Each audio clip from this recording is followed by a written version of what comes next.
permasalahan apa aja yang biasa dihadapi oleh anak-anak kita, oleh putra-putri kita yang baru saja masuk ke pesantren. Agar apa? Kita sebagai orang tua tidak kaget dan kita bisa mengantisipasi permasalahan-permasalahan itu agar tidak membesar yang berakibat putra-putri kita menjadi tidak betah di pesantren. Bismillahirrahmanirrahim. Assalamualaikum warahmatullahi wabarakatuh. Selamat datang kembali di UBDC Channel.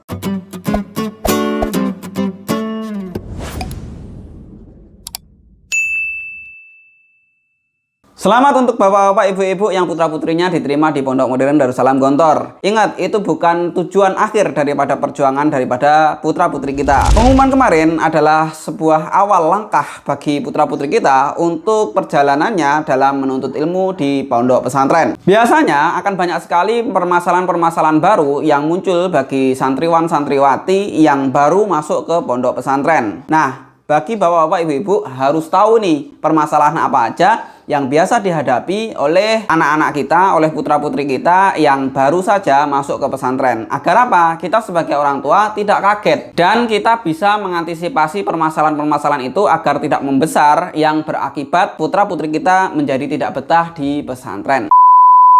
Nah, masalah apa saja yang biasa muncul yang dihadapi oleh anak-anak kita yang baru saja masuk ke pondok pesantren? Saya sudah merangkum kurang lebih ada 10 masalah yang biasa dihadapi oleh santriwan dan santriwati yang baru saja masuk ke pondok pesantren. Sebelum kita membahas lebih jauh tentang masalah-masalah yang biasa dihadapi oleh santriwan dan santriwati yang baru saja masuk ke pondok pesantren, alangkah baiknya buat bapak, ibu-ibu, dan teman-teman sekalian yang belum subscribe channel ini, klik tombol subscribe dan loncengnya agar apabila channel ini mengupload video-video terbarunya, bapak, ibu-ibu bisa mendapatkan notifikasi. Kemudian klik tombol like-nya apabila bapak, ibu-ibu menyukai konten-kontennya dan share kepada teman-teman yang lain agar mereka juga tahu konten-konten terkait tentang pondok pesantren. Ya, untuk mempersingkat waktu, saya akan langsung saja membahas 10 permasalahan yang biasa dihadapi oleh santriwan dan santriwati yang baru saja masuk ke pondok pesantren. Permasalahan yang sering terjadi oleh santriwan dan santriwati yang baru saja masuk ke pesantren adalah kehilangan.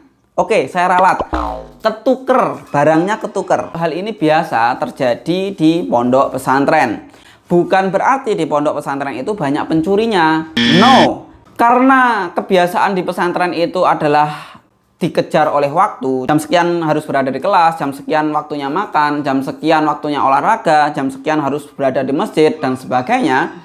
Hal ini terkadang karena terburu-buru sehingga hampir sama sepatunya, asal mengambil, ketika pas dipakai baru ingat, oh ternyata ini bukan sepatu saya. Sehingga temannya yang lain yang memiliki sepatunya merasa kehilangan. Padahal tidak kehilangan, hanya ketukar dengan temannya. Nah, hal ini yang biasa dialami oleh santriwan-santriwati yang baru saja masuk ke pesantren. Hal yang sangat biasa. Tidak perlu kaget apabila nanti ada telepon, ada kabar dari anaknya, "Papa, sepatu saya hilang, papa, handuk saya hilang, papa, baju saya hilang." Sebagai orang tua, kita tidak harus ikut emosi, tidak harus ikut, "Loh, kok pondok tempatnya pencuri?" Oh, tidak seperti itu. Ini hanya ketukar. Kita sebagai orang tua harusnya lebih pandai dalam meredam emosi daripada putra-putri kita. Tenang nak, itu tidak hilang, hanya ketukar dengan temannya. Hal ini bukan hanya terjadi ketika anak-anak mau berangkat ke sekolah atau anak-anak mau berangkat makan. Ya, mau berangkat makan, kadang piringnya ketukar dan sebagainya, jadi menganggap itu hilang. Sebenarnya tidak. Terkadang juga terjadi ketika menjemur baju, menjemur pakaian, menjemur sarung, menjemur celana. Ya, ketika menjemur kemudian pas sore waktunya dia mau mandi, mengambil barang, ternyata ada yang ketiup angin. Jadi di pondok itu, terusnya di Gontor ya, tempat jemurannya itu biasanya di lantai atas, lantai 3, lantai 4 seperti itu. Nah, angin kan besar tuh di situ. Kadang tertimpa angin sehingga dia jatuh ke zona yang lain. Nah, hal ini yang mengakibatkan anak-anak menganggap bahwasanya bajunya hilang, diambil orang. Sebenarnya nggak, mungkin ketimpa angin atau ada temennya yang lain ngambil barang, ngambil jemurannya, keambil jemuran milik temennya. Nah, salah satu solusi yang bisa saya sampaikan, yang bisa saya bagi kepada bapak-bapak, ibu-ibu adalah beri tanda nama di setiap pakaiannya, setiap barangnya, bukan hanya pakaiannya, setiap barangnya. Entah itu bajunya, entah itu songkoknya, entah itu sarungnya, bahkan sampai baju dalamannya. kasih nama supaya apa? Tidak ketukar. Jadi ketika ada temennya yang tidak sengaja mengambil, kemudian ada namanya, nanti akan dikembalikan ke yang memiliki. Seperti itu.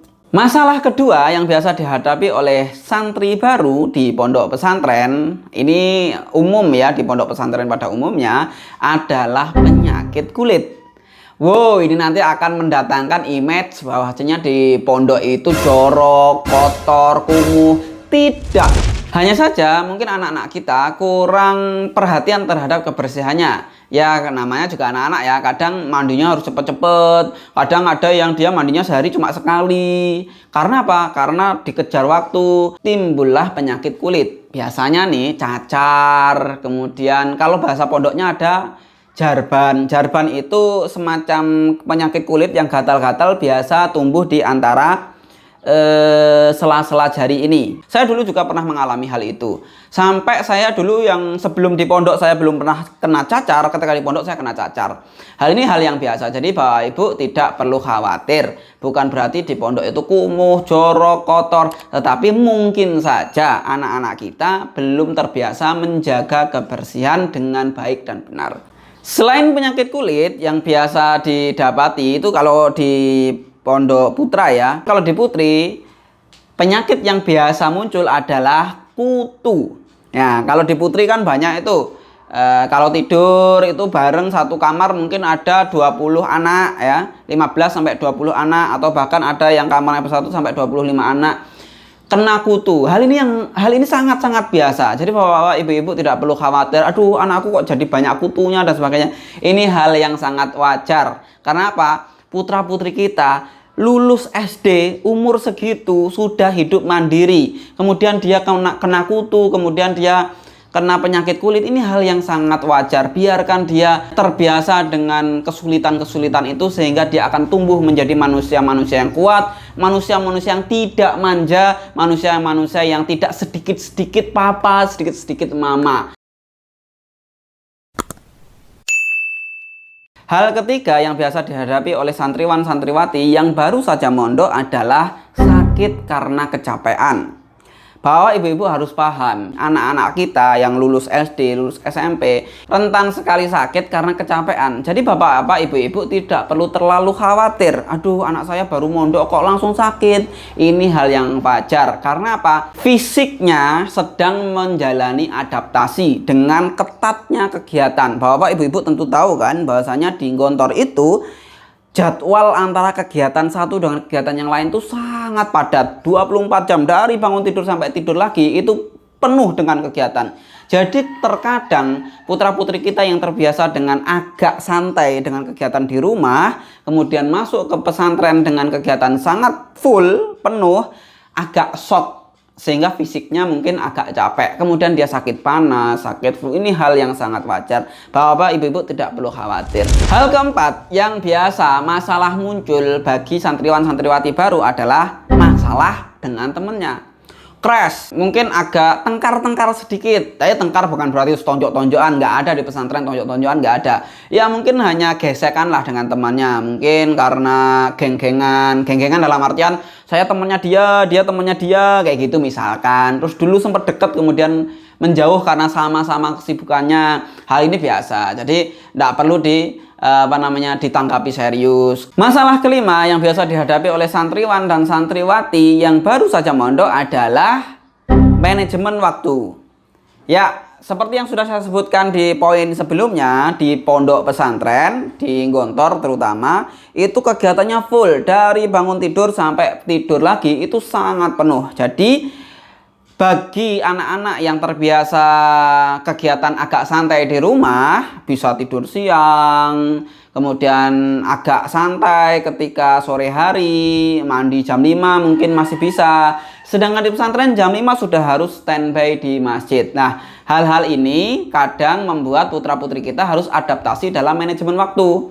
Hal ini akan menjadi masalah, sehingga putra-putri kita merasa, aduh kok ketat sekali ya peraturan di pesantren, aduh waktunya kok mepet sekali ya, kegiatannya full, saya capek dan sebagainya. Ini biasa akan diadukan ke orang tua. Jadi orang tua harus menanggapinya dengan bijaksana. Ya biasa seperti itu, memang di pesantren kegiatannya full. Jadi putra-putri kita terkadang terkendala dengan manajemen waktu. Itu hanya butuh waktu saja untuk beradaptasi. Jadi Bapak Ibu bisa mengatur strategi, memberikan masukan supaya putra-putrinya nanti bisa lebih bijak dalam membagi waktu. Nah, masalah selanjutnya yang biasa dihadapi oleh santriwan-santriwati yang baru saja mondok, selain adaptasi manajemen waktu adalah manajemen keuangan. Bapak Ibu tentu paham sekali kan ini, anak seusia lulusan SD atau lulusan SMP, dia harus belajar memanage keuangannya sendiri. Diberi uang 100.000 harus cukup untuk 1 minggu, harus cukup untuk 2 minggu. Hal ini mungkin akan sedikit mudah teratasi ketika Bapak Ibu sudah melatihnya ketika di rumah. Anak-anak seusia itu harus bisa mengatur keuangannya supaya cukup untuk 1 bulan yang akan datang, supaya cukup untuk 2 minggu yang akan datang, supaya cukup untuk 2 bulan yang akan datang. Ini butuh waktu, butuh adaptasi, butuh manajemen keuangan yang tepat. Bahkan kita saja sebagai orang tua, banyak kok orang-orang tua, orang-orang yang sudah dewasa tapi kurang pandai dalam manajemen keuangan. Nah, apalagi anak seusia lulusan SD apa lulusan SMP. Jadi ini hal yang wajar. Nah, untuk mengatasi masalah itu, Bapak Ibu harus punya solusi bagaimana supaya putra-putri kita mudah dalam memanajemen keuangan itu sendiri. Beruntung untuk Bapak Ibu yang sudah melatih putra-putrinya sejak dari rumah memanage keuangannya. Nah, bagi yang belum diajari ketika di rumah, tentu ini akan menjadi PR bagi kita sebagai orang tua, bagaimana memberikan uang untuk putra-putrinya agar dia bisa berlatih memanage uang itu agar cukup untuk 1 minggu, 1 bulan, 2 bulan, 3 bulan, dan seterusnya. Jadi kalau misalkan di awal-awal ini putra-putri kita kok sedikit boros, saya pikir ini hal yang wajar karena mungkin dia butuh penyesuaian. Nanti lama-lama dia akan biasa dan bisa memanage keuangannya. Tentu dengan nasihat-nasihat, bimbingan-bimbingan daripada orang tua. Masalah selanjutnya yang biasa dihadapi oleh putra-putri kita yang baru saja masuk ke pondok adalah bahasa. Kita tentu tahu kalau masuk ke Gontor 2 minggu sekali itu ada jatah bahasanya. 2 minggu yang pertama itu bahasa Arab, 2 minggu yang kedua itu bahasa Inggris, dan itu akan berlanjut bergantian seperti itu. Nah, untuk putra-putri kita yang belum terbiasa menggunakan bahasa, itu akan menjadi sebuah beban. Meskipun ada 3 bulan waktu yang diberikan oleh pesantren, yang diberikan oleh pondok untuk belajar mengikuti kultur pesantren dengan pola bahasa Arab dan bahasa Inggris ini. Ini agak sulit juga apabila anak-anak kita belum terbiasa menggunakan bahasa Indonesia dalam kehidupan sehari-hari. Mungkin masih pakai menggunakan bahasa daerah. Nah, di Gontor itu sangat tidak boleh menggunakan bahasa daerah, ya. Jadi minimal untuk anak baru menggunakan bahasa Indonesia. Nah, setelah 3 bulan, 4 bulan, 5 bulan, anak kita wajib menggunakan bahasa Arab di minggu bahasa Arab, bahasa Inggris di minggu bahasa Inggris. Bahasa Indonesia akan benar-benar dilarang ketika nanti sudah selesai masa adaptasinya. Nah, inilah kenapa di video saya sebelumnya yang membahas tentang bagaimana kita sebagai orang tua agar putra-putri kita betah di pesantren, saya menyebutkan bahwa ketika nanti putra-putri kita liburan, mendapat liburan dari pesantren, silahkan dimanfaatkan dengan sebaik-baik mungkin, khususnya meningkatkan kemampuan berbahasa asingnya, baik itu Arab maupun Inggris. Masalah selanjutnya yang ke-8 yang biasa dihadapi oleh santriwan-santriwati yang baru saja mondok adalah nilai yang rendah. Bapak-bapak, ibu-ibu harus paham, anak-anak kita baru saja masuk ke pesantren, dunia baru yang dia harus mandiri dalam menghadapi segala permasalahan kehidupan di fasenya. Sehingga bahwa ibu-ibu harus sangat paham ketika nanti putra-putri kita kok nilainya 6, kok nilainya 5, kok nilainya 7. Bapak ibu harus paham bahwasanya nilai yang diberikan di Pondok Pesantren Modern Darussalam Gontor murni, tidak ada nilai-nilai katrolan, tidak ada nilai-nilai tambahan. Jadi murni. Nah, buat bapak-bapak, ibu-ibu harus paham itu. Jangan kemudian memarahi putranya, kemudian kita menyalahkan putranya, kok bisa kamu di luar nilainya 9, 10, 9, 10, ketika di pesantren kok nilainya jadi 5, 6, 7. Tidak perlu. Ini hal yang biasa karena apa? Putra-putri kita masih dalam adaptasi dengan lingkungan baru, dengan peraturan baru, dengan kehidupan baru. Dia harus mengatur manajemen waktunya, dia harus mengatur manajemen keuangannya, dia harus mengatur manajemen pertemanannya, dan sebagainya, dan sebagainya. Maka apabila nanti dijumpai putra-putri kita mendapatkan nilai yang sedikit rendah di awal tahun semester ini, tidak perlu kita terlalu mengkhawatirkan. Kita cukup mensupportnya, mendukungnya, harus bisa lebih baik lagi di semester selanjutnya. Masalah selanjutnya, masalah ke-9 yang biasa dihadapi oleh putra-putri kita adalah kangen rumah. Kangen rumah ini biasa terjadi ketika dia sudah mulai jenuh di pesantren. Biasa ini fase datang di 3 bulan pertama. Ketika dia sudah agak lama di pesantren, 3 bulan, 4 bulan pertama, dia akan merasa kangen dengan rumah, rindu dengan rumah, suasana rumah, bayangan rumah akan senantiasa datang. Hal ini biasa, tidak perlu dikhawatirkan. Tugas kita sebagai orang tua cukup mensupportnya. Terus gak apa-apa, bentar lagi liburan, nanti ketika liburan kamu boleh pulang, dan sebagainya. Oleh karena itu, ketika di video saya sebelumnya, saya sebutkan bahwasanya ketika telepon atau ketika menjenguk ke pesantren, tidak perlu kita menceritakan apa-apa yang ada di rumah. Sehingga ini yang membuat putra-putri kita menjadi teringat oleh rumah. Raganya di pesantren, tetapi pikirannya berada di rumah, pikirannya berada di luar, pikirannya berada teman-temannya di luar. Nah, ini yang berbahaya, yang membuat putra-putri kita bisa saja menjadi tidak betah di pesantren. Masalah ke-10 yang masih ada keterkaitan dengan masalah ke-9, yakni dia akan iri dengan kehidupan teman-temannya yang tidak di pesantren. Kita jenguk, kemudian kita kasih akses untuk bermain sosial media. Di sosial media kemudian putra-putri kita bisa melihat foto-foto temannya di Instagram, kehidupan temannya di Facebook, naik motor, nongkrong-nongkrong, dan sebagainya. Ini bisa menjadikan rasa iri muncul di benak anak-anak kita. Aduh, di pesantren saya tidak bisa naik motor, di pesantren saya tidak bisa nongkrong-nongkrong, di pesantren saya tidak bisa gaul, ke kafe-kafe, pakai tas, dan sebagainya. Apalagi sebelum masuk pesantren sering nonton anak jalanan, anak langit, anak-anak, dan sebagainya gitu ya. Ini bisa saja teman-teman akan terpengaruh, anak-anak kita akan terpengaruh, anak-anak kita akan sedikit goyah ketabahannya, kenyamanannya ketika di pesantren. Nah, ini sangat diminimalisir. Oke bapak-bapak, ibu-ibu, itulah ada 10 masalah-masalah yang biasa muncul dihadapi oleh santriwan-santriwati yang baru saja mondok. Kita sebagai orang tua harus tahu masalah-masalah ini agar ketika nanti mendapat curhatan daripada anak-anak kita, kita sudah siap dengan solusinya. Mudah-mudahan video ini bermanfaat. Saya doakan mudah-mudahan bapak ibu-ibu diberi kemudahan, kesehatan, dan keberkahan dalam mencari rezeki, dalam mencari nafkah, untuk memenuhi kebutuhan putra-putrinya di pesantren. Dan mudah-mudahan putra-putri kita menjadi anak-anak yang soleh-solehah, generasi penerus nusa, bangsa, dan agama yang berkualitas. Saya Bayu Cahyono, sampai jumpa di video selanjutnya. Assalamualaikum warahmatullahi wabarakatuh.